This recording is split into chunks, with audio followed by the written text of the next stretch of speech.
Everybody, we are back. It is Taped Online's favorite podcast, favorite channel, favorite everything. We are back. You guys already know what to do. Hit the subscribe button. Subscribe.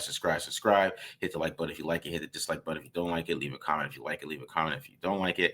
Also, follow us on Twitter at the Mark John NFL for me, at mholder95 for Matt, and of course, pandasups.com, discount code TDL for 35% off.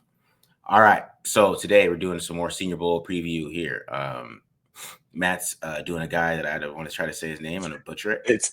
It's Princely Umanmielen. The way I say it is like you got to start it like you fell. Umanmielen.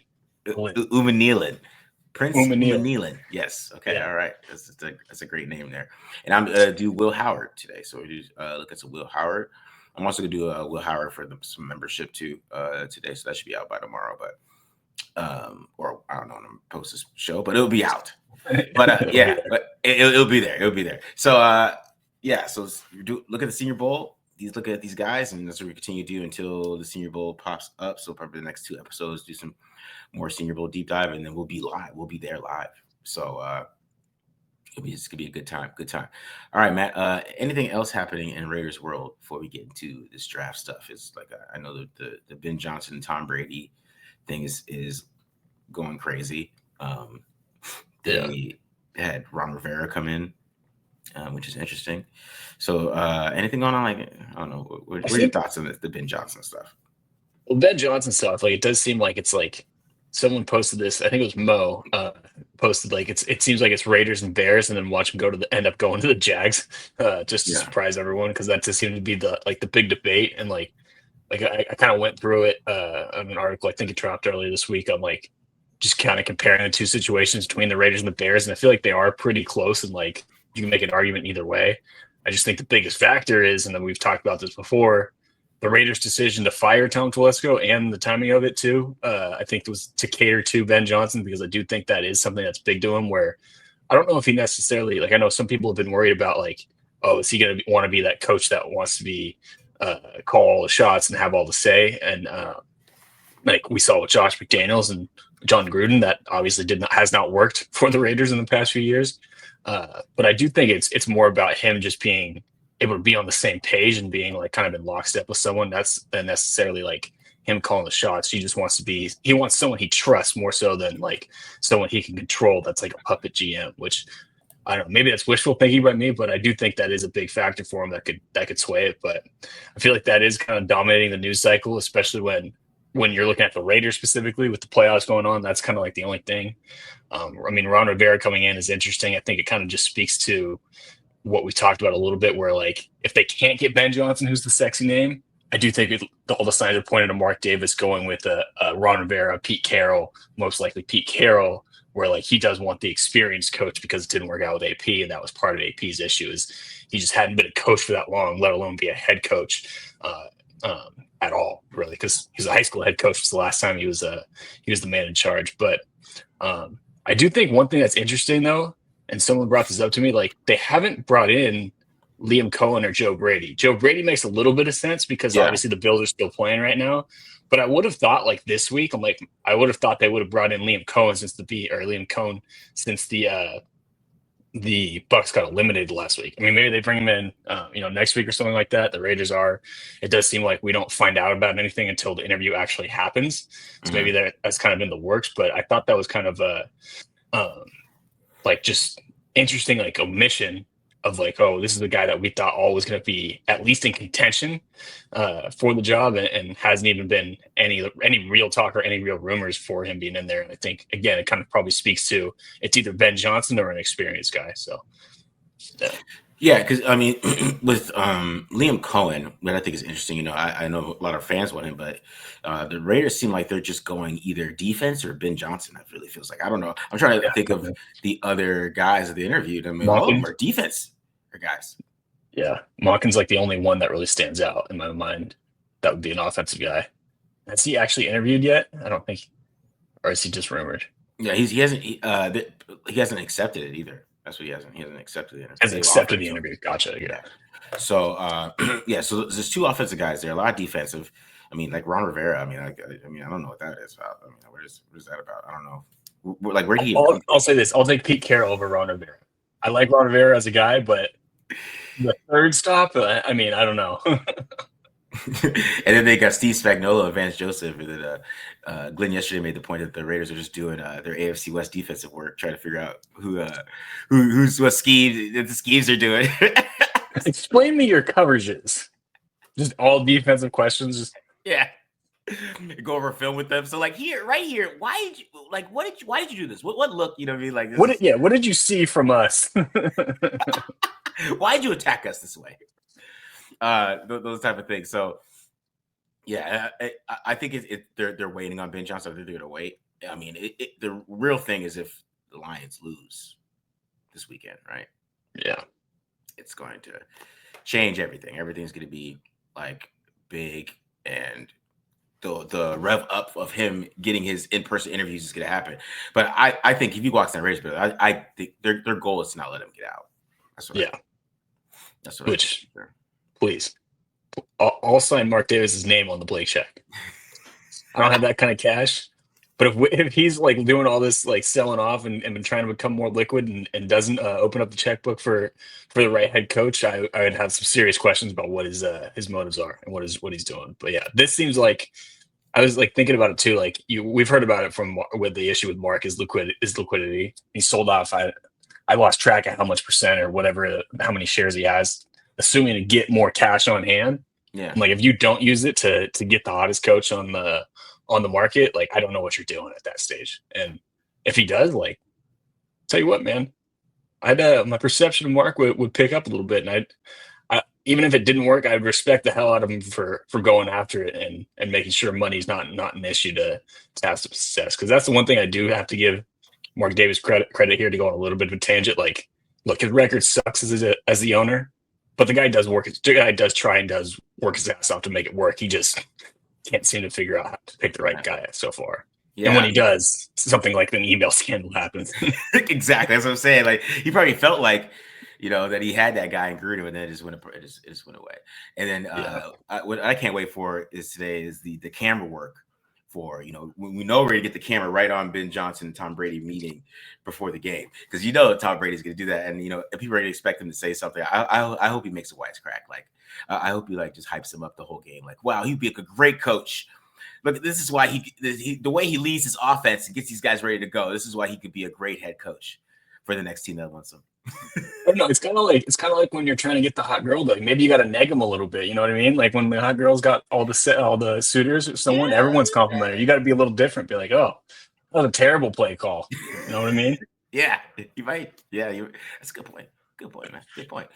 All right, let's get to these the draft here. Senior Bowl is coming. Like I said, this is kind of the start of the draft process, and of course, eventually we'll get to like the top 10 guys. I know you guys you probably want to see some Mason Graham from Matt. I don't know that's what you really want to see. I know, but we're gonna get into the Senior Bowl because the Senior Bowl is a lot of guys these get drafted, right? I mean, this could be a Raiders 3rd round pick, it could be like a Raiders 2nd round pick, whatever, or it could be a Raiders. 1st round. It might be. You never know.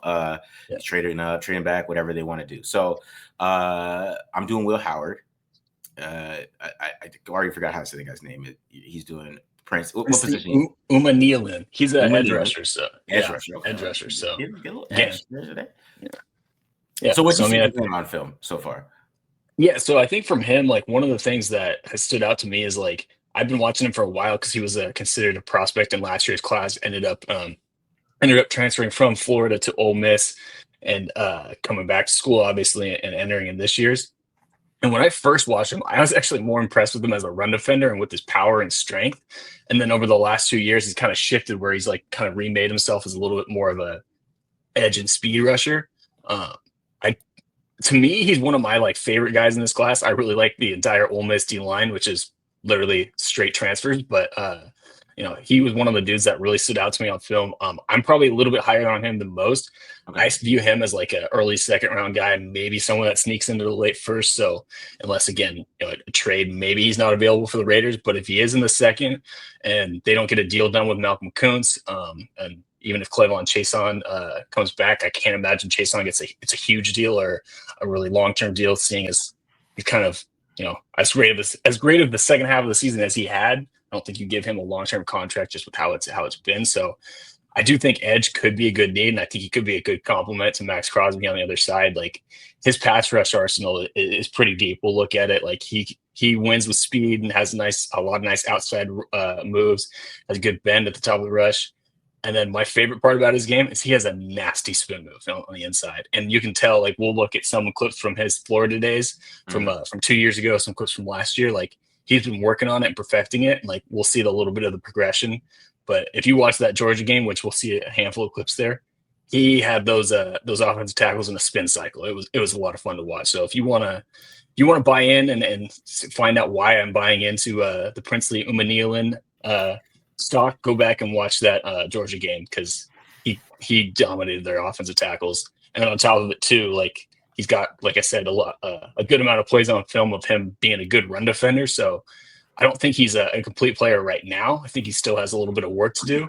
But to me, like I think he can be closer to that than a lot of other people in the media are giving him credit for. And especially if he goes out in the Senior Bowl and kills it in the one-on-ones, which I expect him to do well in the one-on-one pass rush, but it's in the inside run and the pods drills that are run defense. If he can show out there, I think we'll see him get a lot more buzz, because again, I think he's a special athlete. I think 6'4", 255, something like that. At least what he's listed at. So good size too, got some good length, and again, I think has the tools of being a complete player out on the edge. And what school you go to? Was originally at Florida and then transferred to Ole Miss this year. That's what I thought. Okay, he's the dude from Ole Miss. Okay. Yeah, number one. All right, that makes sense in my head now. Yeah, Ole Miss had a really good defense this year. I mean, that's really what kind of drove them. That's how they beat Georgia, was defense. Yeah, they just beat them up front, because Walter Nolan also had a really good game, and Jared Ivey, the other D end, had a good game too. They crushed him in the trenches. Yeah, because I watched that Jackson Dart game, and he didn't do anything. He didn't do anything in that game. He just kind of hit the ball off and threw open guys at times. He only threw like 199 yards, and they beat Georgia 28-10. And I was like, all right. So yeah, definitely a defensive game there. So I'm doing Will Howard, who is just so interesting to me. It's the thing is, and people, they don't like when I say this sometimes, but like he's 6'4", right? He's 235 pounds. He can move. He has a I don't want to say an elite arm, but he has a pretty big arm. He can make every throw on the field, right? I'll compare his arm to like Jaden Daniels. Like Jaden Daniels, Jaden Daniels can make every throw on the field. I would say Will Howard, his arm is kind of similar to that, where it's definitely an NFL arm, right? And he's winning, right? He's won everywhere he's been. He's been to K-State. He was winning. I think that when he was at K-State, they played the Big 12 championship game. And now he's in the national championship game. You would just figure that guy would have more buzz as a draft pick, in my opinion. Like it's just in my head, like from what has gone top 10, it would be that type of guy who's big, move, run, wins a lot, right? And when you watch him on film, you kind of see those things. But once you deep dive into a little bit more, like I did, it's more, I guess, the decision making. I could see that. Like it's just they don't throw the ball a lot at Ohio State, but he's still making a lot of bad decisions, and he likes to throw into traffic, a lot. It's pretty, it's just some dumb decisions he makes, and a lot of it is just because he's like staring something down. And Ohio State, they don't ask you to anticipate. Like that's why I missed on CJ Stroud, because of damn Ohio State's offense. He's late all the time, and here comes CJ Stroud and NFL just throwing it like 2 seconds early. So you know what I mean. So Ohio State's offense is built that way a little bit, but I do think that there's a lot of upside with him. I know he's 23 and he's gonna be a more grown player, but you see how Nix and Daniels are playing, the older players. I do think that he's somebody that could maybe, I wouldn't say rise into the top 10 at this point. I mean, that would be it. I mean, it's a possibility that NFL's crazy. So who knows? Michael Penix went at 8. I mean, I didn't expect that, right? So, but the second round, like if the Raiders were at 36 and they took Will Howard, I'd be perfectly fine with it. Or whatever I don't know where they're picking. I mean, whatever, 38th or what are they, 39th? Something like that. 30, yes. Like it wouldn't bother me, like if they took him, and I feel like that he would be able to do some things, just from a maturity standpoint, where he can run the offense. And then of course you could use him in the red zone and use his legs, because he's big and he can move, and he can break tackles and stuff like that. It's just he's an interesting prospect to me. I think he's a guy who could rise because he has a lot of talent. And if he has a great Senior Bowl, like if he goes to the Senior Bowl and he plays really well and he ends up being like the best quarterback at the Senior Bowl or something like that week, like he's gonna rise. Especially if they win on Monday. If they win on Monday and then he goes to the Senior Bowl the week later and then plays well, yeah, he's gonna be a guy that people are gonna act like they liked him the whole time.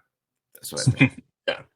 And I think part of it, like part of the frustrating part about Will Howard is like he's played a lot better in the playoffs. Like I remember watching him during the season. I'm like, dude, this guy's gonna cost Ohio State the national championship. And then now come when the lights turn brightest, like he's actually started playing some of his best ball, which Yeah. I mean, we talk about with the NFL all the time. Like Michael Penix, that was part of the reason why he rose. CJ Stroud, that was part of what sold a lot of people on him is his performance against Georgia. So the NFL does place a good amount of weight in that kind of stuff. I don't know how much it'll rise, but the QB3 battle I think we talked about is wide open in that second round category too, with guys like Howard, Milrow, Jackson Dart, Dylan Gabriel's entered that conversation too. So there's plenty of options in that range, and it's a wide open competition where I think he could definitely do it, especially like you said, if he can come out and show it on Monday night on the biggest stage he's played in, and then again do it again in the Senior Bowl. So I know he's definitely got plenty of talent. It's just a matter of can he put it all together and keep it consistent. Yeah, for sure. All right, let's get into Will Howard. Let's do some. All right. So let's start off with some Will Howard here. Now, I'm just gonna start off with his best throws. I'm gonna go over his best throws, and I can try to do a lot of other stuff. Maybe we get deeper into him later on here. But this I really like this throw because he's got like 3 verticals right here, right? So he's got 3 verticals. So I'll stop it right here, and you kind of see they're playing cover 2 basically here. So he's got him and the linebacker that Jeffrey Bassa, who Matt went over last week. He's got that 1-on-1 right there, and he sees it. And this is just a great throw right here. Just layers it right over the top of him. Great placement. Yeah. So honestly, good coverage from Bassa, just a better throw. Yeah, exactly. I mean, it is good coverage. I mean, you can see right here. I mean, he's right there in his hip, but that's just a great throw. Where the way he angles it makes it a great throw there. Yeah. I mean, Bassa was still right there. That's still pretty good coverage for a linebacker. No lie. All right, so this other deep throw, he doesn't throw deep a lot. They only threw deep 10% of the time, and this is college football. You think about that. It's part of the reason why Michigan beat them because Michigan they just sat on the short stuff. They're not. You don't throw deep, so who cares? So, but when he does throw deep, he does have some pretty good accuracy. You see on this one, what I really like about this throw is where he places it because if he throws it anywhere inside there, because I think this safety, the safety right here actually plays it pretty well. He's in a good spot that if he missed this and he threw it anywhere inside, that this guy has an opportunity to get an interception, but he throws it right here to the pylon. Great placement. It's a being a touchdown there. So I really like this throw. Like I said, he has pretty good mechanics too with a quick release. And it's just right there on the line, a zip throw. Great placement right away from that safety. Because like I said, if you see it here, the safety is really close, like right here. Like if you miss that throw at all, that safety's all over it. It's a great throw. All right, this is my favorite throw from him on this one. So this is against Oregon here, and they're getting the same cover 2 look that they get before against Oregon, right? I think they were just prepared for Oregon this time because Oregon does play a lot of cover 2, and this ball here, he's throwing it. I think what they got here. Basically, more verticals here on this one. But you see, you stop it right here. Let me go back. Oh, my bad here. Stop it right here, right? You see how this, I think this Ibuka. I don't know. I can't Becca, yeah. Becca. Yeah. He is basically, he's open here, right? You got to split these safeties here, though, right? You got to make this throw right here. And as you see right here, man, the window's getting tighter. It's getting tighter, and he just fits it in there. It's a great throw. You see it from the backside here. Just that placement, like if he missed, like I said, this is another one. If he missed it at all, it's an incompletion. But that is just perfectly placed. Also, the great late hands by number 2 there. That's NFL wide receiver right there. I don't know what round he goes in. That dude had no idea the ball was coming. Yeah, I think he's late first. All right, here's another one. Which I mean, which is a case against Will Howard. He's playing with some monsters here. So I really like this throw too. So this one, right? He's reading. He's going. He comes here first on this read, right? You can see his eyes. That's not there. Like I said, Michigan was all over the short stuff. You're like, you're not doing this little dinky dunk on us. You're gonna throw it in over the middle of the field and deep. But I like how he comes to the second level. You get this dig over the middle here, and he's getting hit while he throws it. Still able to get a lot of zip on it. Get it there. Good read. Anytime you see 3 guys collapse on a short route, throw deep. Exactly. Right. They literally collapse on it, and then he comes back here, and like he didn't even finish the throw. Got enough on it. Nice throw. All right. And then I just want to show this one. This is just a quick release that he has. He's a pretty quick release. He can run the quick game on his slant here. Nice accurate pass. Allow some yak.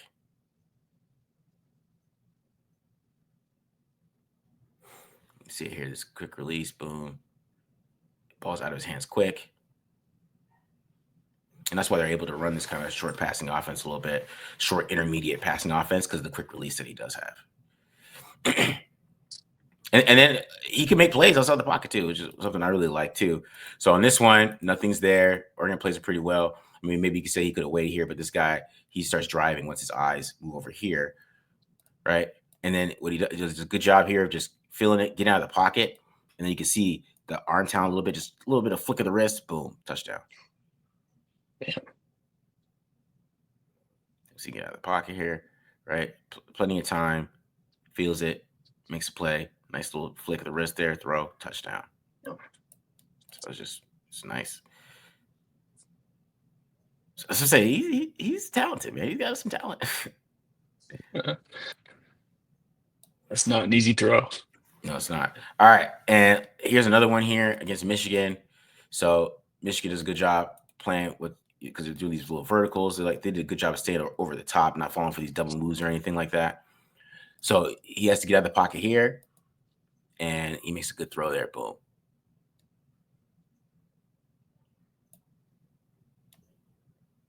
So he's rushing the backside here. All right, nothing there. Get a little pressure coming backside, right? Get out of the pocket. Make a nice little throw there. So there's athleticism there. And this is one of my favorite ones here, because this play is totally blown up. This is 4th down too, right? This is 4th down. So this play is totally blown up, right? You stop it right here. Penn State has everything covered. Looked at everything. Penn State, this guy's covered. This guy's double covered. And then this guy did a little block and release. But here it's just him and Abdul Carter. This is Abdul Carter. Him and Abdul Carter. And you think of this play's over. Like, nope.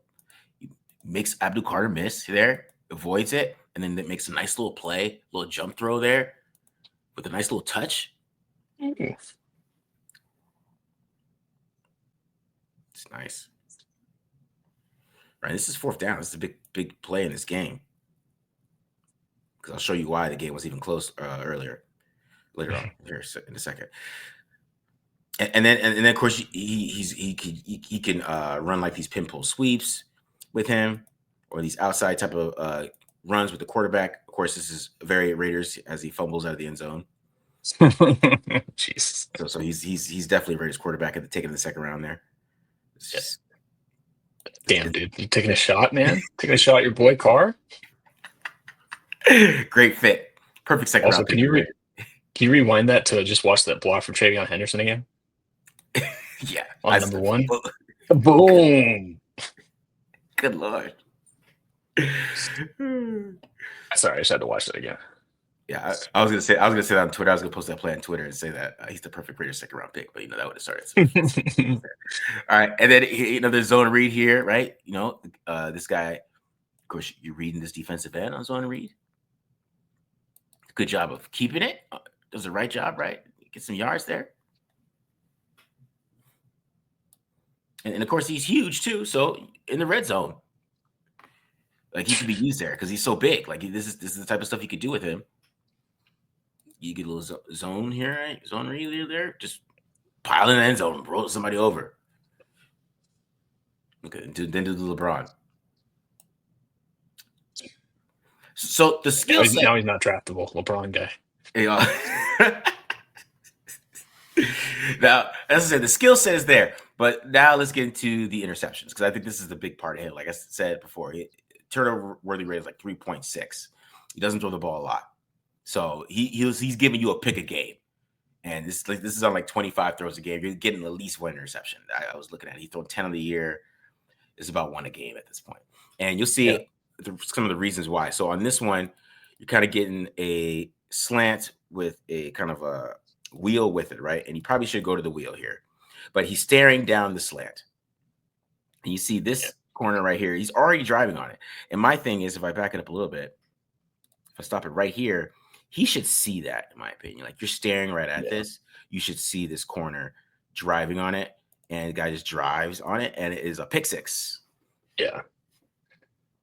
He falls for the trap coverage. Mm-hmm.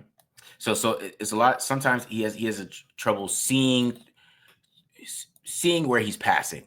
In my opinion, he's too tall to throw that. In my opinion, like, you got to see that, bro. All right, so here's one against Michigan where, because he threw 2 picks against Michigan, the big reason why they lost this game is because he threw these interceptions. Right now, this one, he's getting a little return right here, right? So you're getting a little return, basically like smash return. So you're getting the smash a corner, and then you get a return route inside. And the guy's open, right? The guy's open. And this one, he just misses a throw. Like, this is a bad throw. It's awful throw. And they're in position to win this game here.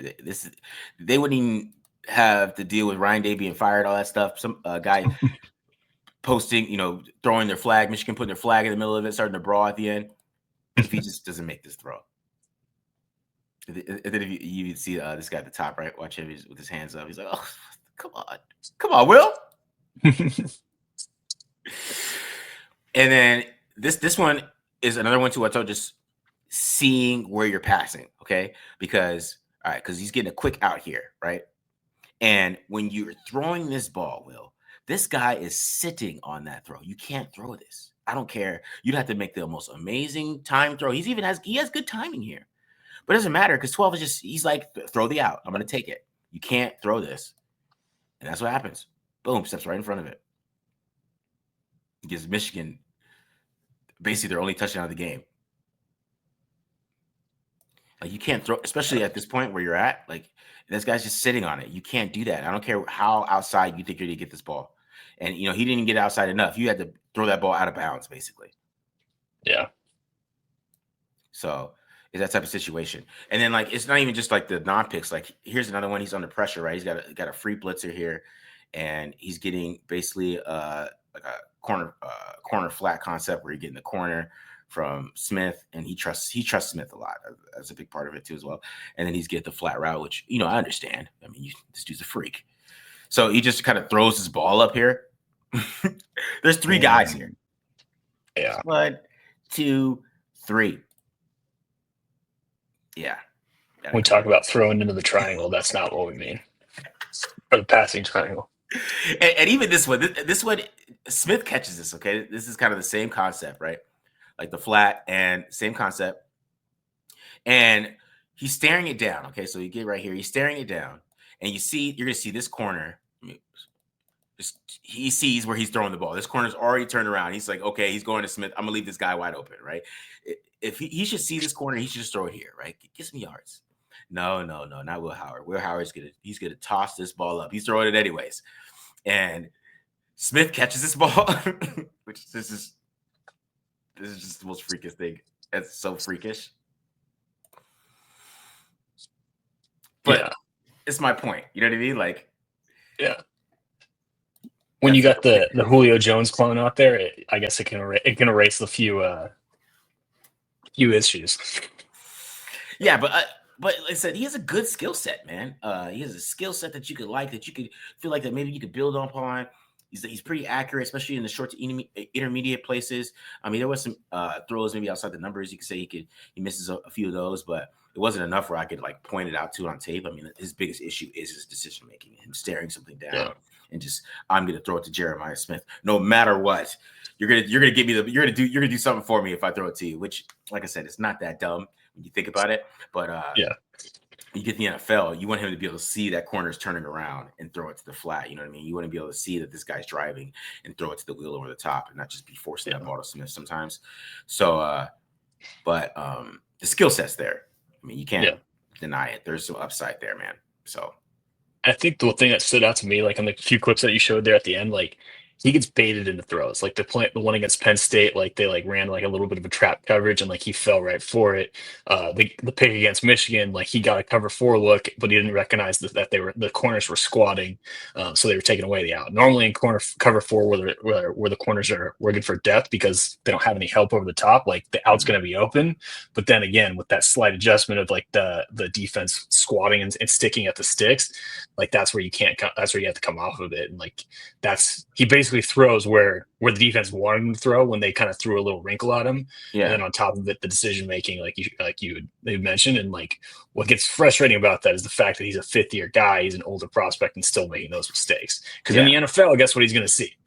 A ton of trap coverages and a lot of little wrinkles that you're going to get baited in the throw. So that's, I think, the part that gives you a little bit of pause of like, okay, the talent's there, but you've been in college for a while. You're not like some young green quarterback, and you're still making these decision-making issues. Can we work with that? And that's the question you got to ask yourself as a evaluator, as a GM, and as a head coach as well. Yeah, for sure. And that's why I say, like, even when you see the skill set, you're like, okay, that looks like a first-round skill set. But when you see the whole quarterback picture, that's why he's in the second round or later rounds. But, you know, like late first, I could see somebody like kind of sneaking up, especially if he wins the national championship. I think if he did, that buzz is going to start revving up really, really quickly if that happens. So, but I mean, the skill set's there. You just got to decide what you want to bet on. Yeah, for sure. All right, let's get into some Prince here. Let's get into that. Princely sounds good.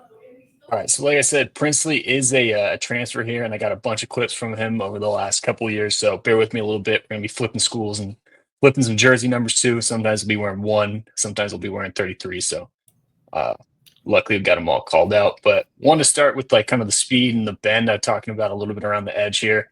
Now this isn't a great set from this South Carolina tackle. Like you can see, like nice little cross chop, and on top of it, like this is where he kind of makes his money. If you get here, like we watch this, like he's going to go pretty flat to bend and go get the sack on Spencer Rattler. So this is probably his primary move, winning with speed and winning with it's not running around the edge with his bend. Again, not a great set here from the tackle, but just kind of wins with pure speed. Nice little rip move. And again, just comes pretty much flat straight down there. Go get the sack and take a fishing pass to the quarterback. Get another one here. This one is from this past year against Georgia. Again, watch this tape. Like you can see it too, like little cross chop, right? Here, watch his hands. There you go. Win, same thing. Doesn't get the sack here, but like you can see here at the top of the rush, like he makes like, I'm not a math guy. What is this, like a 200 and, I don't know. I'm screwing this up. I'm not even going to bother saying that one. It's that one, but whatever. It looked like a 90 looked like a 90-degree angle that he had the lineman at. I think it was even more, like 120. I don't know. Something like that. It was a good turn is what I'm trying to say here. Again, I should leave the math to the nerds, the analytics guys. Exactly. Now we're going to get into my favorite part of this game. Oh, no. Hold on. One more. Got to get the sack here this time. But again, one more. Just win with pure speed and bend. Go get the sack. Now we're getting into the best part of this game. Again, we're going to see a little bit of the progression here. Here's Marcus's boy, Joe Milton, against Tennessee last year. So we saw the speed, and on top of it, he combines it with the nasty little inside spin move as a counter. Like you'll see this one. This one, not the cleanest, but trust me, it'll get better. It'll get better. Nice ball by Milton. Yeah, look at that throw right there. Got some Joe Milton propaganda on the episode. All right, this next one, this is going to be play action, so he's a little bit later, but you can see like the tighter speed or the tighter spin on the tighter turn on the spin move there. Getting tongue-tied there. And again, forcing that ball out from Beck. Go get a QB hit. This one was really fun. And also, if you take a look at this, I don't know if there was an injury, but you're going to see a few different tackles that Georgia tried, and none of them worked. Again, what I want everyone to watch on this one is watch his outside arm right there, and watch right here. So if you notice like there how he uses his outside elbow, that helps him clear the offensive lineman. So he's not just spinning like a top and turning around, like he's actually using his hands. And that's where I noticed like the biggest like change in the spin moves from the past few years, where he kind of grew to use what's called like an ice pick to clear that offensive lineman. Because what that prevents this lineman from doing is being able to use his hand right here and kind of like keeping them on Umanmien's chest, and it allows him to go ahead and clear it and get the sack. Also got a little strip sack here on Carson Beck. So again, check out this tape if you want to buy some Umanmielen stock. One thing is we don't celebrate till when the ball's still live. Maybe get one more spin move here. Again, different tackle this time. Yeah, like I'm saying, beat these dudes all day with this move. And again, you can see the elbow here. Watch this outside arm. So perfect. Go get another QB hit. I don't know how many pressures he had in this game, but it was a lot. Again. And this is where I was really like getting fired up about him, because you can see him as like a pass rusher start to like put it all together. Like what I want you guys to watch how like right here is that little hesitation. Again, this tackle, I think at one point got benched earlier in the game. Mm-hmm. So when he gives this little hesitation right here, what do you think he's thinking? This tackle's thinking. Spin move. Nope. Changing it up this time. Now we're going back and winning outside. Go get another sack. Man, so that's Beck what was like. Ass kicked. Yeah, this was a rough one for Beck, and it wasn't necessarily his fault. This is what was like really getting me fired up about him, is like not only is he athletic and can do the moves, but like you can tell he's rushing with the plan, and he's setting guys up, and he's kind of getting more advanced with it too. And on top of winning with the nice little cross chop there and to defeat the hands too. Now on top of it too, like just to kind of show a little bit more of his arsenal. I mean, nice little one arm stab move here, and escapes well to the outside. Balls out a little bit faster than balls out a little too fast for him to get the sack or anything. But again, like just showing you more ways that he's able to win as a pass rusher. This time, going to do a little bull rush. That's against Will Campbell too from last year for 2023. So just to kind of paint the picture of how good he is. Like this is Will Campbell is widely considered one of the better offensive linemen in this draft. I mean, he just walks him back into Jaden Daniels there. Balls out quickly, but you can see like got some power too. Wide pass rush arsenal. Nice little inside stick move here. This is what I liked. What I like too on this one, like you can see this left tackle, he's going to overset, get too wide, recognizes it, wins inside, and then watch his hands right here, right there. You can see that a little bit, like where he kind of like plays the hands and gets a clean win. Again, balls out too quickly for him to make anything of it, but you can see the talent and the skill set. Moving on to a few reps again of him against the run. This is what I was talking about from his 2022 season. We're number 33 here, going up against a tight end, but like you can see some of the physical dominance that he can have against tight ends. We'll see a few clips like this against the run. And this is part of the reason why I think he can be a good complete player. Now, this one was really impressive too, because this is Darnell Wright, who was like the 10th pick, something like that, 11th pick by the Bears, and was a nasty run blocker. I mean, you didn't see this much from Darnell Wright on tape. Like what I like too is like you watch like right at the point of contact. Like if we look at Umanmien's pad level, like Darnell Wright's doing a pretty good job of getting low too. But Umanmien's lower, and like you can see right here, got his hands inside and on the chest, wins the hand battle and the leverage battle. Nice wide base too. Able to shed and go make the play. So that's what I'm talking about, man. Like I feel like people are kind of sleeping on him as a complete player, because he can do stuff like that against elite competition. I mean, we saw him walk Will Campbell. Will Campbell, thank you. Earlier back on a pass rush rep too. So that's the thing, is I think he can be an every down player for you. Now this time, not going up against Darnell Wright this time. I think this was 2023, because we're at number 1. Again, you can see a little bit of the quickness to make somebody miss. Again, go make the tackle from the backside. So that's what I'm saying, man. He can contribute on every downs. People are sleeping on him. He's going to be a stud. And I think if he has a big week in Mobile, especially in those pods and in the run drills, you'll see him start to rise. Again, going up against a tight end this time. Good hands, nice and inside. Like you see him.